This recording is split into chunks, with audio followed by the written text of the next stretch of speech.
Hello guys, today we're out in nature and I wanted to talk about the ESTJ personality type from the point of view of myself, Gabby Turner, and INFJ.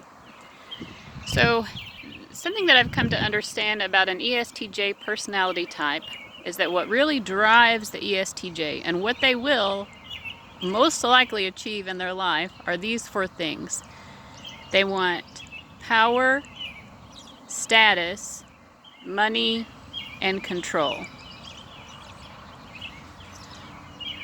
So the thing is, you may feel, or as an INFJ, I think INFJ's values or what motivates them are quite different from those things, generally speaking.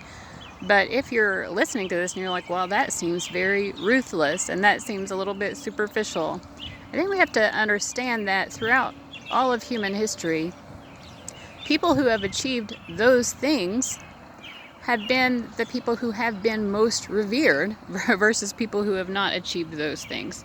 So it's like, how can we really hate on the ESTJs that much when they're really just valuing the things that humans in general tend to value?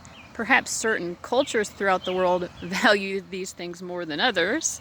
In the United States, for example, these are very, very strong values, and people tend to be highly revered, especially in the United States when they achieve these things.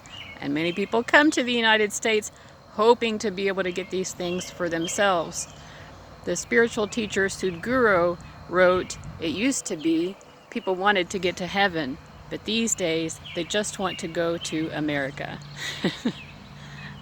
I still want to go to heaven myself, but I feel like for the ESTJs, they do have, very worldly goals in mind.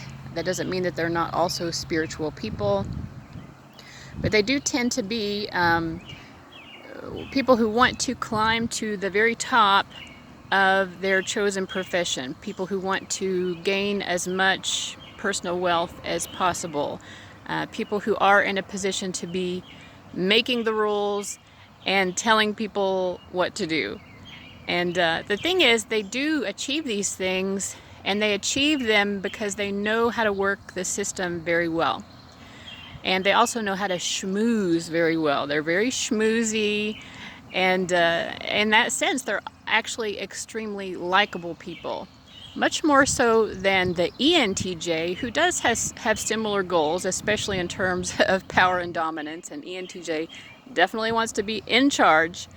But for an ESTJ, they come across as extremely charismatic and likable. ESTJs, like I said, they know the layout of the land. They know how to work this system. I don't know if you've ever played the game Chutes and Ladders, but in Chutes and Ladders, you roll a dice and then you move along the board. And if you land on a chute, which is like a slide, you'll slide downward. That's not what you want to happen. But if you land on a ladder, you'll climb upward. So an ESTJ, if life were a game of Chutes and Ladders, the ESTJ has it all worked out. They know exactly how to get to each next ladder.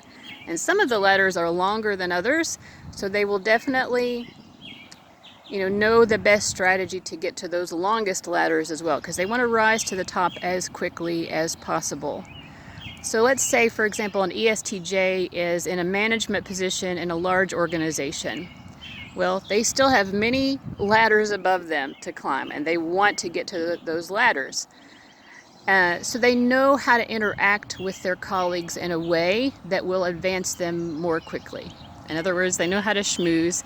They know how to make themselves look that they are achieving very well in whatever position that they're currently in. But their primary focus is going to be on the people who can help them move up the ladder. They'll be nice to everybody, pretty much.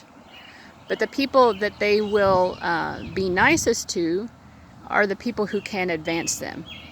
And they do tend to be able to kind of read situations very well. And they'll know exactly what the next ladder is, right? They'll be like, well, I know Nancy over in such and such department is going to be retiring in 2.5 years.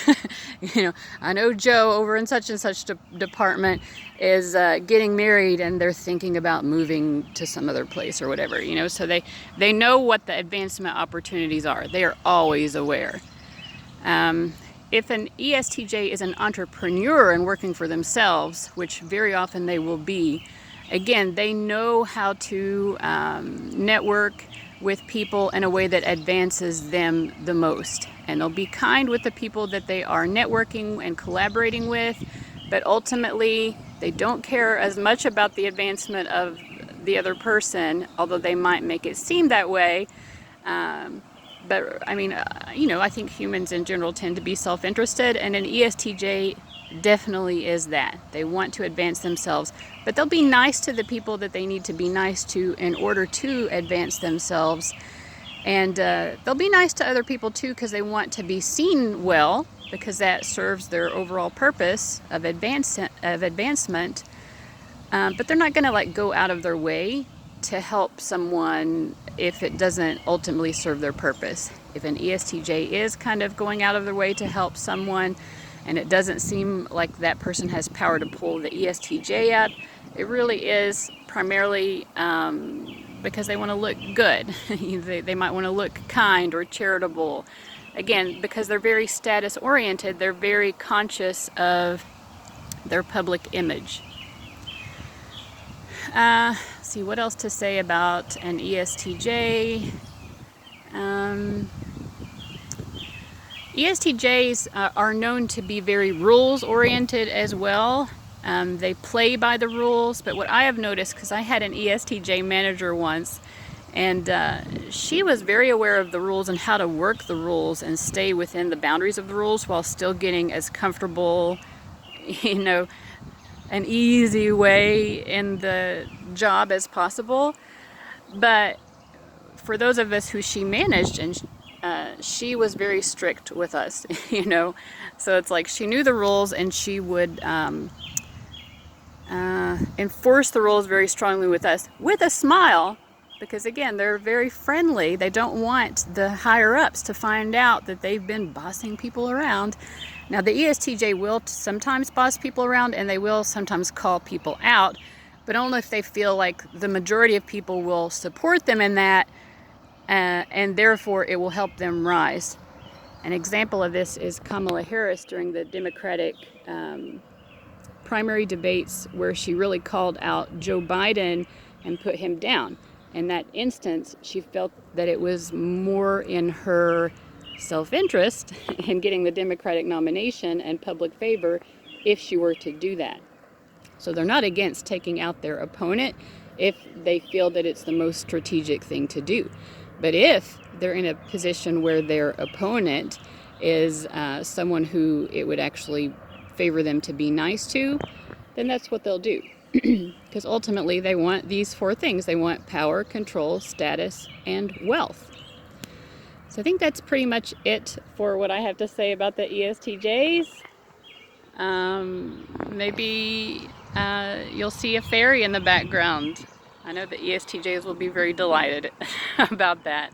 Anyway, guys, thank you so much for watching. I'll see you later. Bye-bye.